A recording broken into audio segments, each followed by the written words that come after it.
아멘. 자리에 앉으십시오. 말씀 전례가 시작됩니다.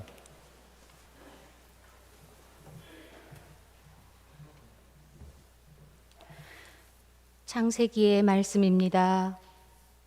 그 무렵 하느님께서 아브라함을 시험해 보시려고 아브라함아 하고 부르시자 그가 예 여기 있습니다 하고 대답하였다. 그분께서 말씀하셨다. 너의 아들 내가 사랑하는 외아들 이삭을 데리고 모리아 땅으로 가거라. 그곳 내가 너에게 일러주는 산에서 그를 나에게 번제물로 바쳐라. 그들이 하느님께서 아브라함에게 말씀하신 곳에 다다르자 아브라함은 그곳에 제단을 쌓고 장작을 얹어 놓았다. 아브라함이 손을 뻗쳐 칼을 잡고 자기 아들을 죽이려 하였다. 그때 주님의 천사가 하늘에서 아브라함아, 아브라함아 하고 그를 불렀다. 그가 예 여기 있습니다 하고 대답하자 천사가 말하였다. 그 아이에게 손대지 마라. 그에게 아무 해도 입히지 마라. 내가 너의 아들 너의 외아들까지 나를 위하여 아끼지 않았으니 내가 하느님을 경외하는 줄을 이제 내가 알았다. 아브라함이 눈을 들어보니 덤불에 뿔이 걸린 숫양 한 마리가 있었다. 아브라함은 가서 그 숫양을 끌어와 아들 대신 번제물로 바쳤다. 주님의 천사가 하늘에서 두 번째로 아브라함을 불러 말하였다. 나는 나 자신을 걸고 맹세한다. 주님의 말씀이다. 내가 이 일을 하였으니 곧 너의 아들 너의 외아들까지 아끼지 않았으니 나는 너에게 한껏 복을 내리고 내 후손이 하늘의 별처럼 바닷가의 모래처럼 한껏 번성하게 해 주겠다. 너의 후손은 원수들의 성문을 차지할 것이다. 내가 나에게 순종하였으니 세상의 모든 민족들이 너의 후손을 통하여 복을 받을 것이다. 주님의 말씀입니다.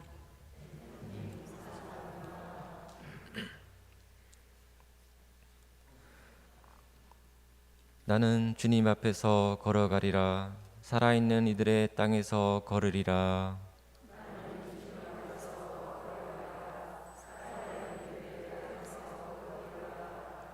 나 참으로 비참하구나. 되뇌면서도 나는 믿었네.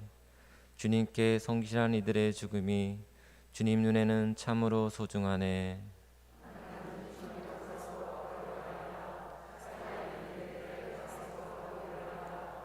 아 주님, 저는 당신의 종,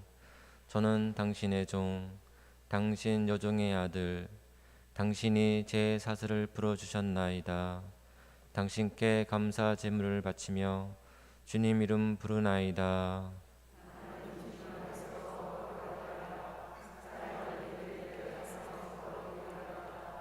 모든 백성이 보는 앞에서 주님께 나의 서원 채우리라. 주님의 집 앞들에서 예루살렘아 내 가운데에서 나는 주님 앞에서 걸어가리라. 살아있는 이들의 땅에서 걸으리라. 사도 바오로의 로마서 말씀입니다.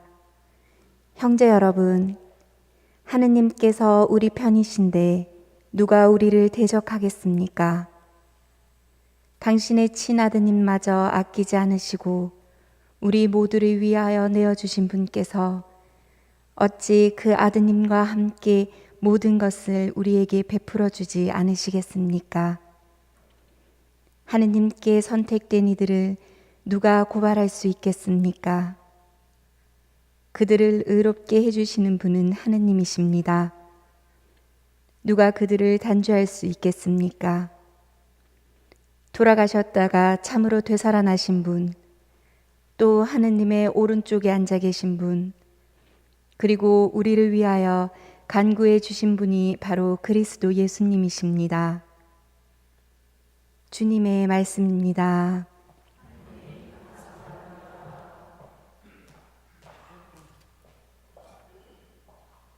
모두 일어서십시오. 길이요 진리요 생명이신 그리스도님 찬미 받으소서.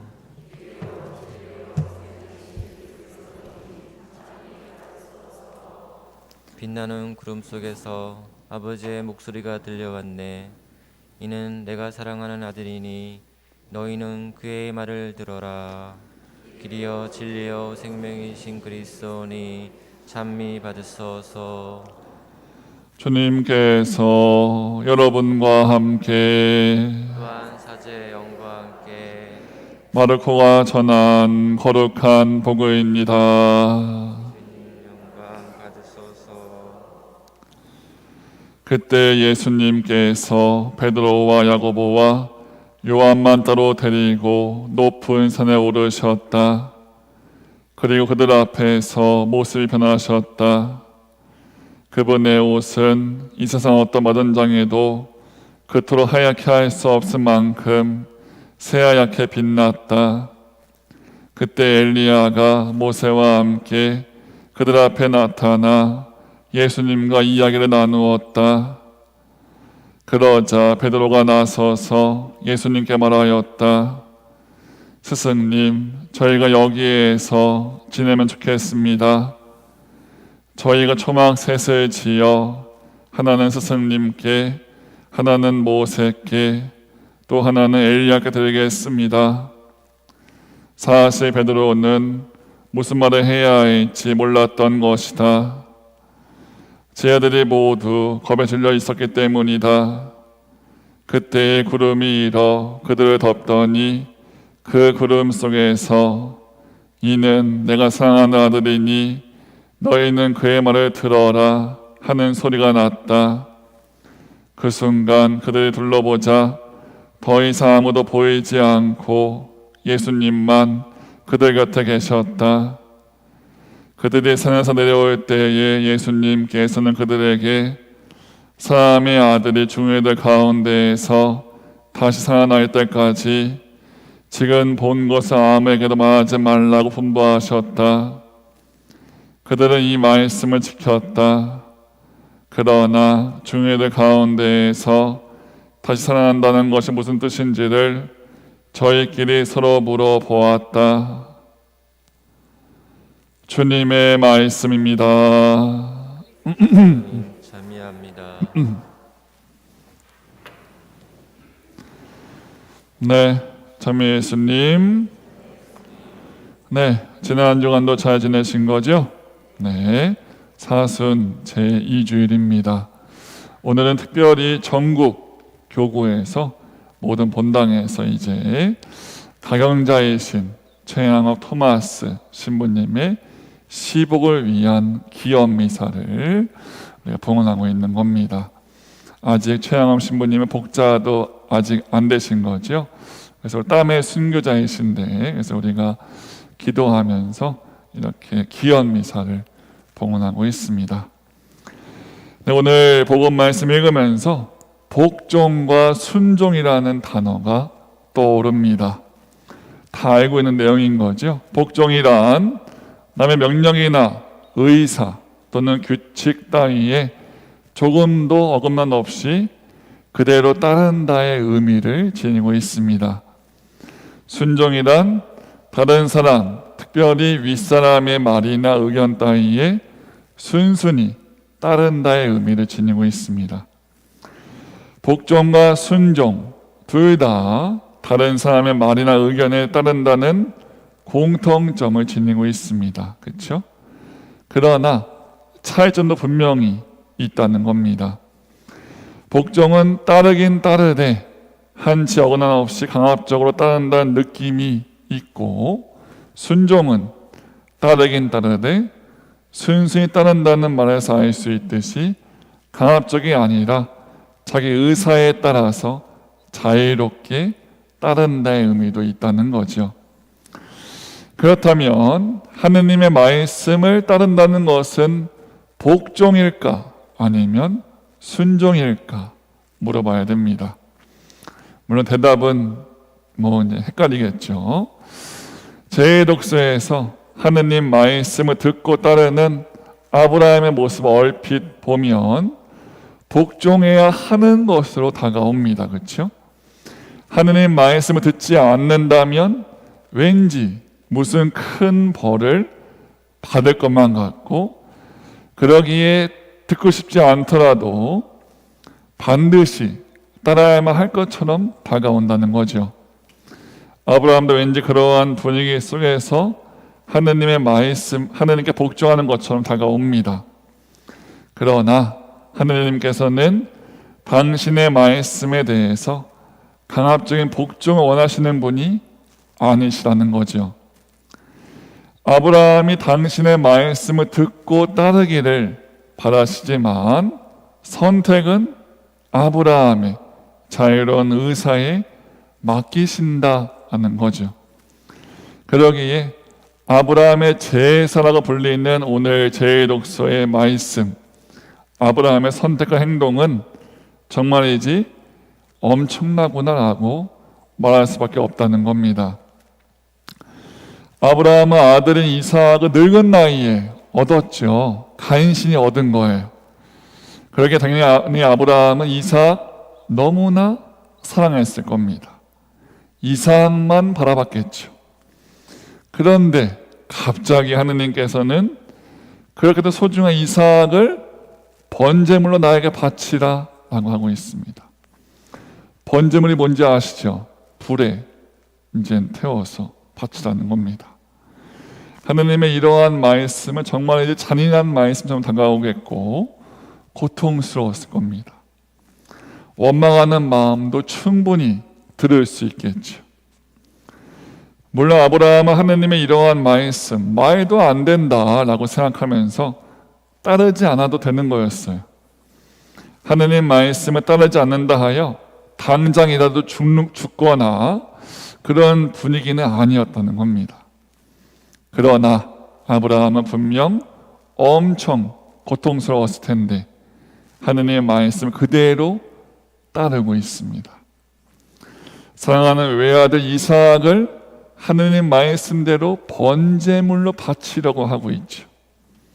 바로 그 순간 하느님께서는 아브라함의 믿음에 따른 자유로운 선택과 순종에 깊은 감동을 받으시는 것이 아닌가. 하느님께서 당신의 사랑으로 당신의 모성으로 창조하신 우리들인 거죠. 우리를 보시면서 너무나 좋아하셨단 말이죠, 하느님은. 근데 인간은 원죄를 저지름을 통해서 하느님께 실망을 안겨드리기 시작한다는 겁니다. 그리고 점점 죄가 많이 들어오게 되는 거지요. 세상은 죄로 가득해집니다. 그러기 하느님은 실망하시면서 노아의 홍수를 통해서 정화도 하셨죠. 하지만 여전히 하느님께는 인간에 대한 실망감이 남아있지 않았을까. 그럼에도 불구하고 하느님은 사랑이시기 때문에 인간을 저버릴 수가 없다는 겁니다. 그래서 부르신 바로 인간이 아브라함인 건데, 근데 그 아브라함이 하느님을 향한 믿음, 자신의 자유를 의사했다는 선택을 통해 보여준 바로 그 믿음으로 하느님께서는 감동을 받으시는 것이 아닌가. 그래서 하느님께서는 아브라함에게 축복을 가득 부어주시는 거죠.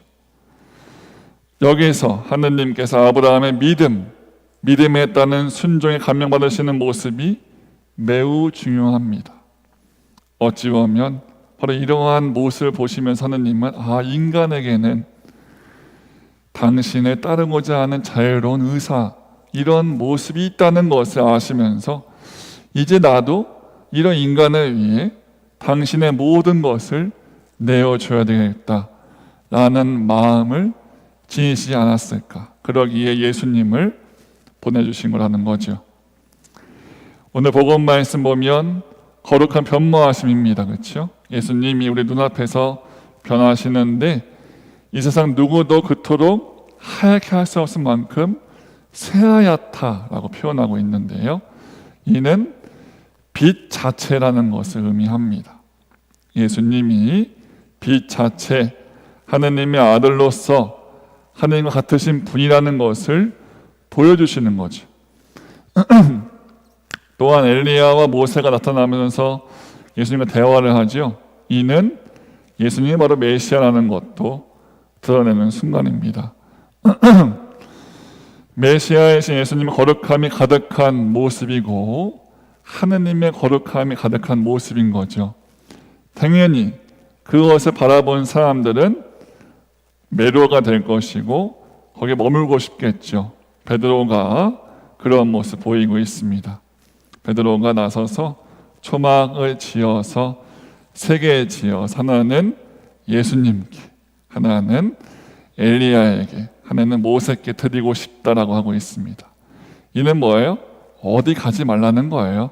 내가 붙잡고 있고 싶다는 거죠. 우리도 이러한 마음이 있습니다.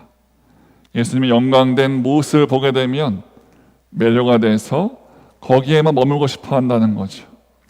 주님의 은총만을 바라보고자 하는 마음이 있다는 겁니다.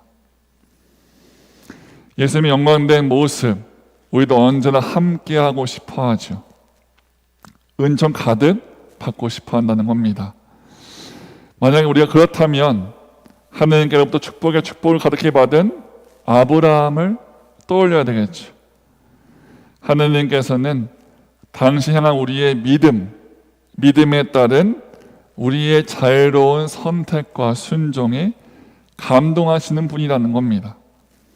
그러기에 우리는 하느님의 사랑하는 아들이신 예수님의 말씀을 듣고 따라야 되겠죠. 오늘 복음에서도 내가 사랑하는 아들이니 그의 말을 들어라라고 하고 있습니다. 근데 이 따를 때 억지로가 아니라 하느님이 우리에게 주신 자유의지, 자유의사라는 선물 안에서 자유로이 선택하고 따르는 모습이 필요합니다. 하느님이 아브라함이 보여준 믿음으로 당신을 따르는 이들의 편, 우리의 편이 되어주시기로 작정하셨습니다 하고 오늘 제2독서가 말하고 있죠. 하느님은 당신의 자유로이 따르고 있는 이들의 편이 되겠다라고 마음 먹으신 겁니다. 당신의 아드님마저도 아끼지 않고 우리 모두를 위해 내어주겠다는 다짐을 하시는 거죠. 오늘 사순절 2주일을 지내면서 우리는 예수님의 거룩한 변모하심을 바라봅니다. 당연히 거룩한 모습, 영광된 모습에 시선이 쏠리지만 진정으로 우리가 거룩함과 영광된 모습, 하느님의 축복과 은총을 바란다면 믿음의 성조인 아브라함의 믿음에서 받듯이 하느님의 아들이신 예수님의 말씀을 듣고 자유로이 따르는 그러한 모습이 필요하다. 아브라함이 어쩌면 믿음의 성조라고 불리는 이유도 정말 자유로운 선택으로 따르는 거죠. 아들을 죽여라, 번제물로 바쳐라 하는 거 말도 안 되는 말씀입니다. 하지만 아브라함은 하느님을 믿고 있기 때문에 자기 자유의지 안에서 선택을 했고 따르고 있죠. 하느님은 그러한 인간의 모습을 바라보시면서 감동하시는 것이 아닌가. 우리도 하느님을 충분히 감동시킬 수가 있다. 하느님의 이 말씀, 예수님 말씀을 듣고 자유의지 안에서 따르고 이러한 모습 지닌다면 하느님은 우리를 보시면서 감동하시겠죠. 그리고 축복의 축복을 부어주신다는 것을 언제나 기억하면 좋겠습니다. 잠시 묵상하겠습니다.